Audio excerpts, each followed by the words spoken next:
Welcome to Sustainability Now, an exploration of technologies and paradigms to shape a world that works. Designed for socially conscious entrepreneurs and individuals interested in responsible stewardship of the planet. Sustainability Now covers food, energy, housing, water, waste, health, economics, and consciousness. Welcome to your community, Sustainability Now, with your host, Mira Rubin. Welcome everybody to Sustainability Now, technology and paradigms to shape a world that works. I'm really excited to introduce you to Jason Schramm. Jason is a tech guy who went vegan 5 years ago.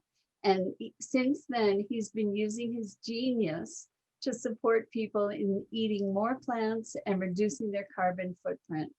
Jason has created multiple websites to forward the vegan lifestyle. Vegevents.com, which is the largest vegan event calendar. Vegmovies.com, the largest directory of vegan-friendly movies. And Vegmealdelivery.com, which is a directory of plant-based meal delivery services. Jason, thank you for being with us. Welcome. It's great to have you here. Thanks for having me. First of all, I'm delighted to know that there are all these resources that you have taken the time to collect, because I actually went vegetarian for the first time when I was maybe 13, because I had some chickens. And at that time, people thought that vegetarian meal was iceberg lettuce, so you collecting all these resources to connect people and to support people in this lifestyle, it's really powerful. What inspired you? Well, really, I got started with my own journey. When I went vegan, 5.5 years ago, I knew that I needed to find support. I needed to find other people that were out there, learn more. So I started looking for potlucks, vegan festivals, restaurant meetups, really, meeting other people, learning more. And then I found that a lot of people didn't know about the events near them. And so I would talk to them, they'd say, oh, they didn't know that there was a potluck every month right in their neighborhood. And so then I looked at, well, what's my skill set in building websites?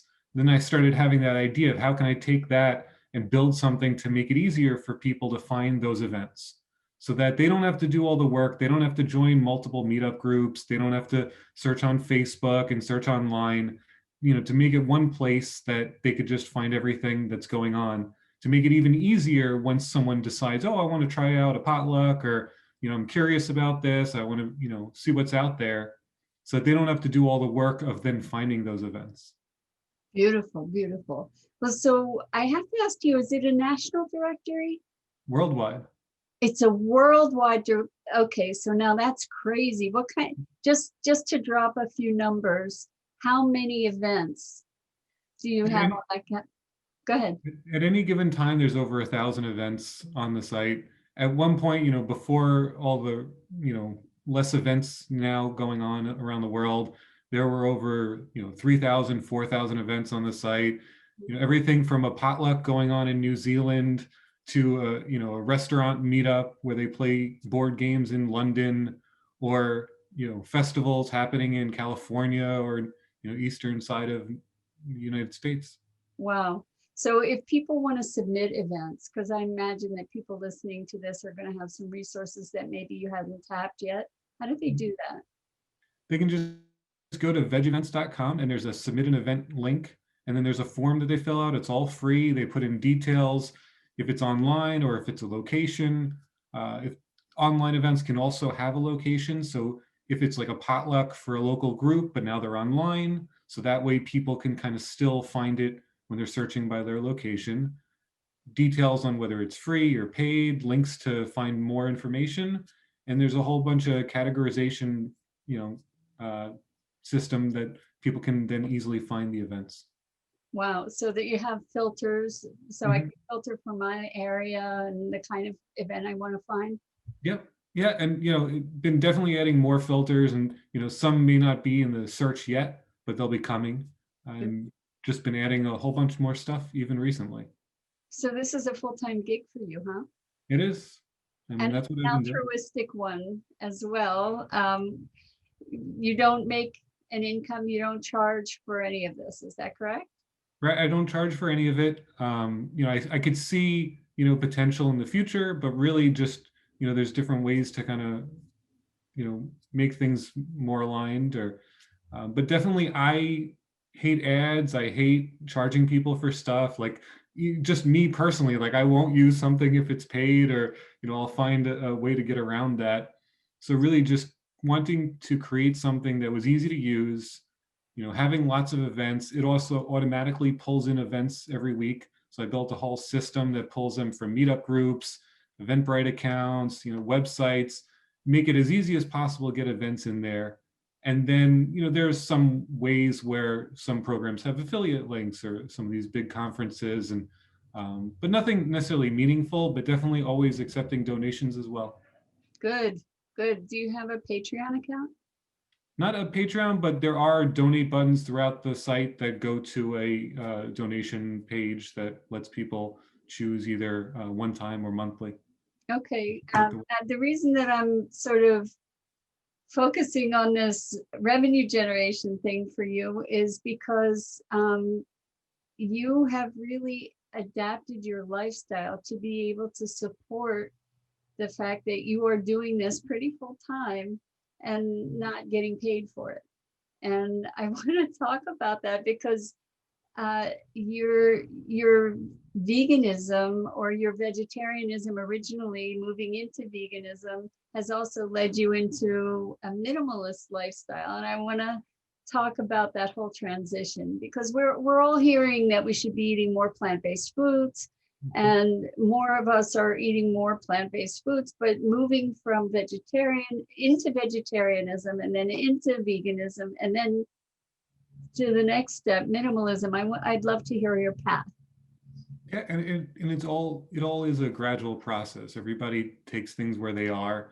And so for me, several years ago, I watched a documentary, Vegucated, and then just decided to stop eating meat. I had gained a bunch of weight over time, wasn't feeling so healthy, in some kind of a crazy, life situation at the time that wasn't so, fulfilling and inspiring. And so that was just something that I started learning and cut out meat and then gradually learned then fish and dairy, and hadn't really committed to going vegan just because I thought would be too hard to do. It was like I just wasn't looking at the ingredients of a box. I was pretty much eating vegan, eating mostly salads, plant-based food, no animal products really, but I hadn't committed to this is what I'm going to do. And then I did sign up for a pledge program in Baltimore, Maryland, that for 6 weeks you had a coach and you said you were going to be vegan. You went to different events every week. So there was a cooking demo, then you learned about the animals. Eventually you go to an animal sanctuary and you're holding animals, you're petting them, you're seeing them, having survived and, where they normally could get to if they were allowed to live. And it just made sense and I stuck with it. And that really started this process. I started getting healthier. I lost over 50 pounds from my highest and haven't gained it back. And it's And that's without dieting. It's just without, yeah. Yeah. I mean, even without really exercising, because I went the really healthy plant-based foods, getting more and more of the processed foods, taking that out, less oil, those kinds of things. And so I've been able to feel great, have plenty of energy, sleep well, and lose all that weight. And so that was how I really got started. But then as I was doing that, I noticed other changes. I just became more compassionate I always liked animals, got along with animals, but not eating them, it was kind of like this, like I just felt different. It was, more at peace, more kind of in alignment with the universe, I guess. And then I met someone at a vegan event and they were like, oh, I was into meditation at the time, getting into that. Oh, you must have heard about minimalism. And I was like, what's that? Like I hadn't even heard of it. And so then I found the Minimalist, who have a blog and podcast, and watched their TED Talks. And I started learning about getting rid of stuff. And I was like, oh, I have plenty of stuff around. Like I had tons of things. At the time I was even, you know, always having lots of stuff around. So I got into that, started decluttering, started really looking at, how I was living my life and what things weren't serving me, what was.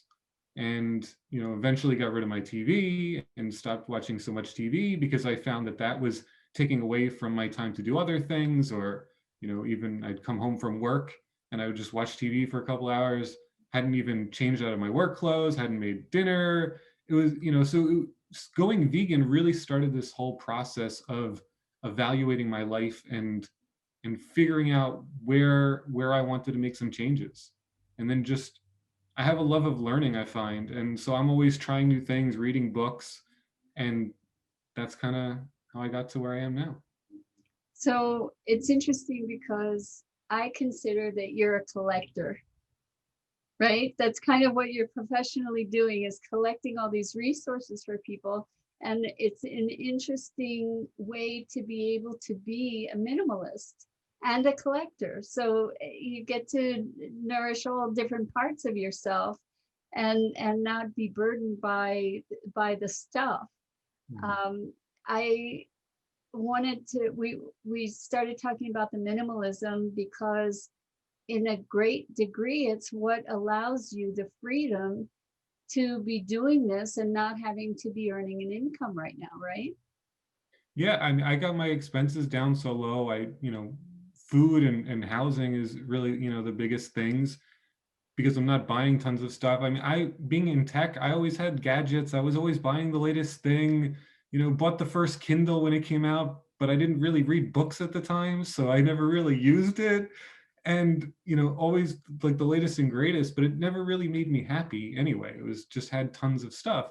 And so because I, really minimized that and got more intentional on the things I brought into the house and what I was spending my money on, well, then I needed less money. So then I could be saving. And what I'm doing now is, I saved before so that I could do this. And so I've been doing it for a year and I'm going to do it for at least another year and just really focus on creating useful things that people need, that I need, that they also do, that they could use to help them live a better life and help, have a positive impact on the planet. So you started this right around COVID, right? So end of last year is when I've been building veg events for a couple of years and running that on the side. Okay. A little over a year ago is where I left my day job to focus on this. And the first project I was working on was this meal delivery directory, veg meal delivery. So right around when COVID came out, it was when I launched it, which, kind of interesting. People are home now; you can get meals delivered Yeah, and what work synchronicity. on the other things. Beautiful. Now, you also said in the very beginning, you said that what started you on your path to vegetarianism was this course you took. Am I getting that right? That's what got me to go vegan. When I started like toward the whole thing, I saw a documentary. Oh, right. Okay. And that was called Vegucated. Vegucated. Okay. And so if you're interested, you guys can check that out. We'll have a link to that on our website, along with all of Jason's links. And that'll be at sustainabilitynow.global. And as far as your other links, are you on social media? Yeah, so I mean, most of my projects have a Facebook page, Twitter page. People can find me personally on LinkedIn. Facebook, I've gotten back on just because I found that when I wasn't on Facebook, which I felt really happy, enjoyed myself, but then people aren't finding out about all these projects because that has to get posted, right? Everybody's on these social media processes, so trying to be more intentional and spending time on the key platforms that can help spread the word. So back to your transition into this lifestyle, I'm just so fascinated by it. And so you started with Vegucated and then you took this course. Can you tell us what the course was? You said it was in Maryland, I think? Yeah, so there's an organization called Vegan Living Program, and they're still doing these free courses, these pledge programs, mostly in New York, but they also were doing them in Baltimore at the time. There's also another group called Peace Advocacy Network that does some events out of Philadelphia that are now online. And each of these programs is usually 5 to 6 weeks, and it's every weekend for an hour or two. You meet with your coach. You have some kind of presentation that you're listening about. So you're hearing nutrition one weekend, another cooking demos, learning how to cook vegan, maybe even make vegan cheese, how you can do it at home. Then you're watching a vegan documentary, and then you're going to an animal sanctuary and you're seeing these animals that were, that were able to escape, that were able to, live their normal lives. And you can see them in their natural habitat as they're walking around and just enjoying themselves. So I find it really interesting, the connection between mindfulness and compassion, and that the shift that you became aware of in yourself in this journey. And I'm wondering, how long into the journey was it before you really noticed, wow, I'm relating to the world in a different way? So there was a time a little after I went vegan where I remember being at a vegan restaurant, sitting at the bar that they had, and I saw a cockroach walk by on the counter. And I just looked at it and smiled, and I was like, "Oh, that's cute. I'm not going to eat here again, but that's cute." And that was definitely like something had changed. Something was different noticeably.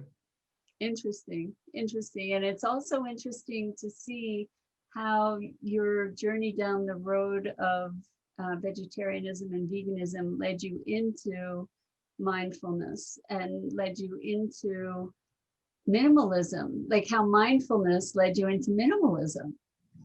Being aware of the stuff, being aware of your lifestyle.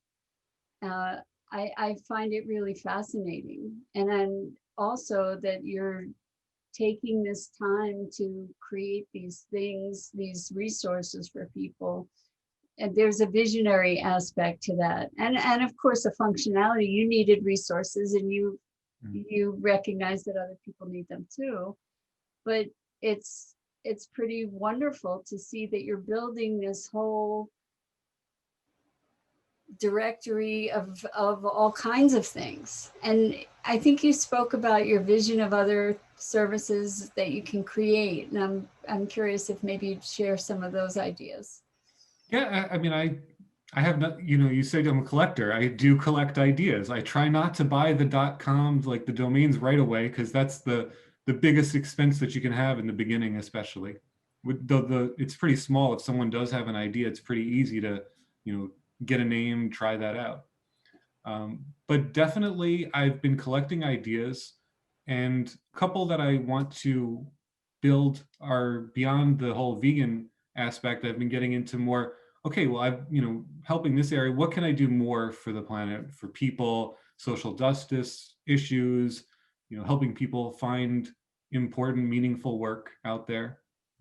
So I do have one idea to build a job directory of positive impact jobs around the world. There are a couple out there, but my whole thing is about taking information that's hard to find and putting it in one place. So there are a couple of job sites out there, but I want to have all the jobs in one place, right? Make it so easy and cheap for people to post the jobs, that all the jobs are there, that people can always see it. It doesn't disappear after 30 days. So yeah. Keep going. And another idea is a app to help people declutter. There's a process that, for what started me with minimalism, is something the Minimalist created called the minimalism game, where every day you get rid of one more thing than the day before. So the first of the month, you get rid of one, second of the month, two, third of the month, three things. By the end, you've gotten rid of over 400 things around your place. Wow. And so I played that by myself, and that got me in the habit, because I was, used to holding on to things. So that got me into the habit of getting rid of things, being intentional, allowing myself to say, okay, this item that I have, even though I spent some money on it, it's no longer helping me. I'm not enjoying it. So let me release that and give that to someone else who may enjoy it. And so I also have an idea to build an app that will help people more easily play that game and declutter their items around. I could use that app. And on that topic about decluttering, maybe you can share some suggestions for how how do we get rid of stuff? Mm. Well, I think first the step is, it's starting with intention. And so people looking at their life and saying, how might my life be better with less? And, thinking, picture that ideal life where you don't have as much stuff. Maybe, in other, times you want to have people over and it takes less time to clean, or when you go out, you're worried about all the, things you want to come back to clean. So having that intention, and then starting with the areas that are a little easier to go through. Everyone has those, collections that are a little harder, right? Some people, maybe it's books, some clothes, like it's all different. So don't start with those. Start with the things that are a little bit easier for you to release. So you actually gave me such a great pointer, because I have lots of papers and like things that I've kept for a reason. And you suggested, well, maybe not just for papers, but take a photo of the thing. Like it was a graduation cap, for instance, take a photo of it. And then you said you did something on that order, and then eventually you found that you didn't even need the photo anymore. Yeah. So digital storage then becomes one of our greater expenses, right? It's easier to ignore that piece though, if you can at least take care of the other stuff. And I'll even go through, like I have folders on my computer that might, especially everybody has a download folder, right? And tons of files go in there. Every so often I go through, I'll get rid of the things that don't need to be there, move some of the things that I want to keep that should be somewhere else. So, spending that time, but the less we have, the more time we can focus on, better utilizing the time that we have. So that's actually an interesting thought. And I'm hearing people sort of going, no, no, no. And part of me is going that, and no, no, no, myself. But I'm thinking that the foundation presumption here is that less is more. And in terms of how it might translate to more, might be more time, potentially more money, um, more comfort, perhaps, less distraction. What other mores might there be, do you think? Well, I think even more meaning in your life. Like if someone, is spending less money every month because they've stopped buying certain things that they had, or they got rid of things, or they sold some stuff that they had, well, now they can have some savings. And maybe that job that they don't really like, they could get another job that they'd like more, that maybe would pay a little bit less. But now, because they're not spending as much and they don't have the big car payments or what have you, now they can do something where their lives are being enriched. Like I wake up and like excited for what I'm going to work on. I get to choose what I work on. Like I have tons of ideas, and I'll be really hot on one thing and work a lot on it. I'll even work through the weekend if I want to at times. So I try to set some time where I really don't, because what I'm doing I'm really enjoying, and I see that connection of where it's actually helping people. Whereas before in my job, anybody could have done it. Like, yes, I was doing well, and I enjoy solving problems and figuring out how to build stuff, build, different website features. But anybody else could have done the same thing in those cases, right? What are the things that I can do? Well, I mean, no one else was building veg events, right? They, maybe some people built a couple calendars here and there, but they didn't have that idea that I had of how it should be created. They didn't build a newsletter that people get a list of events from the calendar every week based on their location. Because I knew how to build websites, I could make these really cool features that I wanted to see, and it didn't cost me any money because I was doing it. Right now, not everybody is also a developer, so then you have to hire someone. So that's if you want to make something, that's another key, difference. But everybody has their own skills. Someone might be really good at marketing, right? They can spread the word on something, but maybe they're not spreading the word on something that they find meaningful. Right. And so there are ways that then they could find something meaningful to take those skills toward. Well, when you say you were you built websites. You were actually more a developer. What was your prior life? It's always been building websites, like since, But you know, not just, I mean, you're not talking basic websites. You're talking higher end coding. yeah, I guess I've always, I can make, I'll make a basic thing, but I'm doing more of the extensive. It's not, the stuff where you can buy a theme and it looks this, all the sites that look the same. But my thing is, if you want to have a button do a certain thing, or you want to have a, form that has a, populates automatically information and checks different stuff, like I do all the, extra stuff. And that I enjoy solving problems.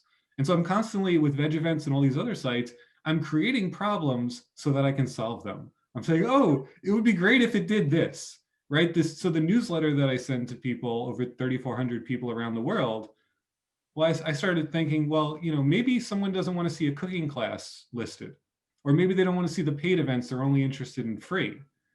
Okay, so how can I add that into the website?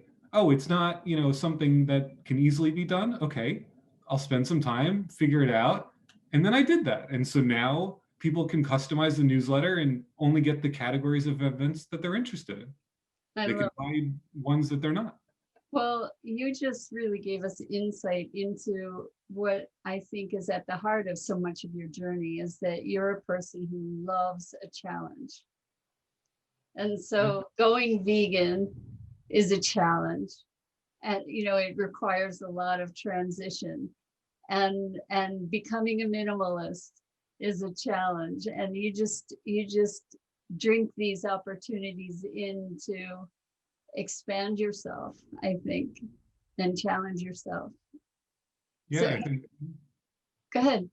Well, I think the harder it is, or the harder people say it is, the more I want to do it. Exactly.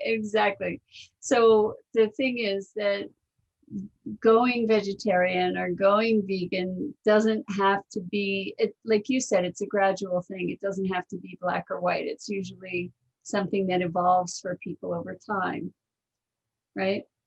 Yeah, and I mean, the easiest thing someone can do is say that they're interested in going that way, right? Even forget about how hard it's going to be, or the cooking, or all that. Just setting that intention of, is it something you want to do? Do you find it meaningful to do?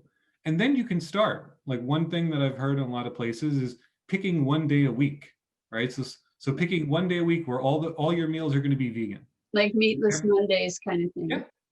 right. And so, and those kinds of things, like that small change, makes it a lot easier, because it's, as you start doing that, you get familiar with that. Okay, it's only one day, they figure out what you can eat for breakfast, lunch, dinner, right? And, coming up with the options. And then you get used to that. And well, now it might be easy to spread that to 2 days or more. And you have that initial intention of, like, that's the way you want to go. So you just kind of work there. And there are a lot of great resources online, starter guides. Really, if you search for how do I go vegan, on Google, you're going to see tons of stuff out there, a lot of free resources, YouTube videos, anything from, cooking tofu and all kinds of different dishes. There's so much out there now. There is. It's a very different world from when I went vegetarian the first time in my life. It's a very different world. And we can get vegan fast food, not necessarily healthy, but healthier than stuff that we might have had in the past. So that's pretty exciting. I love that you have created this whole environment for thriving for yourself, and you're sharing that with the world. So I found that it's often through creating limitations or boundaries for ourselves that we get to expand. And for instance, with giving yourself the challenge of becoming vegan, you have to explore new foods. It's really a necessity. So you're broadening your experience in a lot of ways by creating that limitation. You're creating sort of a lack of limit, right? Yeah. I love that you're talking about meaning and purpose. And so in that in that vein, what would you say your purpose is? Do you have a connection to that? I think it's just learning to live a good life. And that's like, and I'm going to have setbacks, right? Someone listens to this and it's, oh, he sounds like perfect. No, there's plenty of stuff I'm not saying. I mean, we're not, no, we're all human. No one's perfect. But every day I try to do better than I did the day before. And, finding positive ways that I can have an impact on the world and being, making less negative and more of a positive impact. So let's make you a little bit more human here. And so maybe you could share a setback that you experienced on your path to veganism or your path to minimalism, or even in the development of these resources that you're generously sharing. I think, the setback life, all kinds of different things will happen, coping with how things are now, where I'm not going to the potlucks and seeing friends that I'm used to. And I'm not going out to the different events that now I've completely moved to a different state. So my friends aren't nearby. So I have to make new friends. And, how does that happen when everybody's online and, not getting together in person, and just really focusing more on what I can control, what I can do. So, spending time on improving the websites, reaching out to people, trying to help them. And then also I've been finding different events that are going on, different virtual events, whether it's tech focused or vegan, kind of trying to find what's out there, and find some people that I can talk with. So I would think that what you're talking about or what you're speaking to is the sense of isolation. And that's something that so many people are experiencing these days because of COVID. And I love that what you're doing is creating community, is giving people an opportunity for that. I'm wondering if you have any funny stories from this journey that you've been on, any kind of crazy event or the most remarkable event that you've come across or attended. One that's pretty meaningful to me is, so when I first went vegan, the animal sanctuary we went to is called Poplar Spring Animal Sanctuary in Poolesville, Maryland. And every year they would have an event that would raise money for all their animals for the next year. And they had people would donate products to be sold, and there was vegan Chinese food, and people were walking around seeing all the animals. They'd have hundreds of people. And so every year I enjoyed that event. I enjoyed helping that event. And I actually helped with the auction, which always seemed a little odd to me, the minimalist helping people buy stuff. But, sometimes we can compartmentalize. We can just, okay, well, I can help organize the things and, help people find what they're looking for. And so that I was doing that every year for the last couple of years. And so, that really hasn't happened this year. Also now I'm no longer in Maryland, so I can't really be going there. But that's an event that I always looked forward to volunteering and then getting to eat vegan Chinese food afterwards. It sounds like fun. It really does. And I think so many of us are really looking for our people, and to be able to have a vehicle to find them is such a gift, such a gift. And I think it's remarkable that you are following your passion. So like what you said about minimalism, enabling you in the fulfillment of your sense of purpose and your passion and your joy. I don't know that that's something that people would have ordinarily put together. And I'm wondering, like, what's next for you? I don't know. And that's the beauty. Like so many of the things that, have happened to me, sometimes I go with the flow, or, things happen. So, when I originally moved to Maryland, that was because of the job I got after college, moved down to Maryland. But then I decided, at one point I wasn't happy with my job. I wasn't happy where I was living. I had just gone vegan, and I found a group that I really, made friends with. And so then I decided, oh, I want to live there. And then I got the job around that.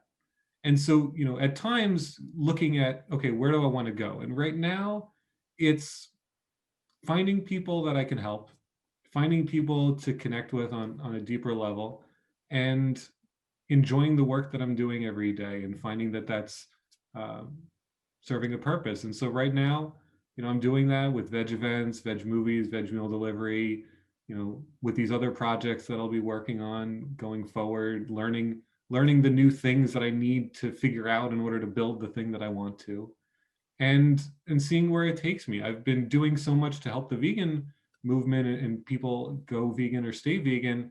And now I'm really thinking more, okay, well, crazy stuff going on in the world, and people have been suffering for a long time that maybe I wasn't always paying attention to or trying to do anything about. So, how can I help more people? How can I have, help other people to do work that they would find meaningful? You're really creating a template also for something that you can replicate and apply to different arenas, like the job search. I think that one of the big advantages for you being somebody who wants to learn so much all the time is that you get to be informed about so many different things. I'm finding that's the case with this podcast. I get to meet really wonderful people and have my awareness expanded about what's out there in the world. So the Meaningful Job Board, can you share the way that you might be conceptualizing what any one of these ideas? Like, where do you start and where do you go with it? So I start with the idea of, where it comes from, or really a lot of it comes from something that I'm not seeing out there, right? So even me, yeah, I'm enjoying the work I do, but every so often I think, do I want to keep doing this? Do I want to just find a real job? That kind of thing. And then I'm like, no, I like working for myself. I like what I'm doing. So it's a back and forth. So I'll look out, what's out there, and I'll look at some of the job boards, but it's like I have a specific skill set, right? With the web development and the technologies that I use for. And to be able to find something, it's not always going to be listed there. Or, maybe it was 30 days ago, but because they didn't pay the fees to get listed, it's not on there anymore. So then I start thinking, well, how can I make it easier to put everything in one place? How can I make it easier to, have all those jobs? And so then I started thinking of, okay, well, how can I automate this? How do I automatically pull those events from organization sites into this system? And then, okay, well, technically, what do I need to learn to be able to do that? Right. And that's kind of, I start with this need that I see or I have it myself. And I'm finding more and more the ones that I have myself that I build something to solve, those generally work out better than the perceived needs that I see that maybe people don't really want.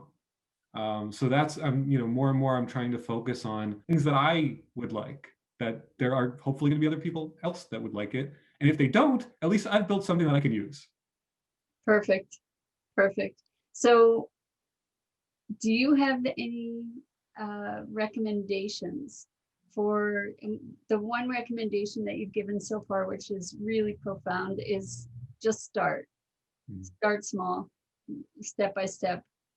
What other kind of insight or awareness might you want to share around steps? Well, I think focusing on the things you don't like that are in your life versus trying to, focus on something that you think you might like is sometimes going to be a lot easier. So if I'm thinking of what job might I like, well, the job I have now I enjoy, right? So focusing on, okay, what are the things in my life that aren't serving me, that are holding me back possibly, that I really don't enjoy, and how do I change that? What do I need to do? And then figuring out those steps. It might take a little bit longer, but oh, if this is then the goal, I want to change this thing, right? Like I wanted to change where I, lived. So then I had to sell my house, get a new job, figure out, get a movers and all that. So that was all the steps that got there. But the first, like committing and putting the house on the market, that was the first step, and finding where I wanted to live, and that kind of thing. Great. And so, Jason, you've ticked so many of my boxes, of just consciousness. And everything is flowing from that, really. Everything's flowing from mindfulness, right? Having life purpose, having a sense of mission, doing what you love. All of these things are all hot buttons for me. So I am really grateful to you for all of that, and also the constant learning and the contribution that you're making. I just want to say thank you so much. This was really a treat. And for everybody listening, we're going to make sure that we have all of Jason's links available on our website, and a link to the course that you talked about, and the movie. And it's just been a treat. And so I want to say thank you to all of you who are listening and carrying the banner for us, and for all of us. I mean, not our show necessarily, but together we really can make a difference. And it all starts one step in front of another. So I want to say thank you to Scott Billy, my co-founder and our producer. And that's it for today. Until next time, live your best life, love the world around you, and together we can save the world. Thank you for listening to Sustainability Now. Visit sustainabilitynow.global to find resources related to today's program. While you're there, pledge your support by making a contribution to help us shape a world that works. And remember to subscribe, share, and follow us on social media.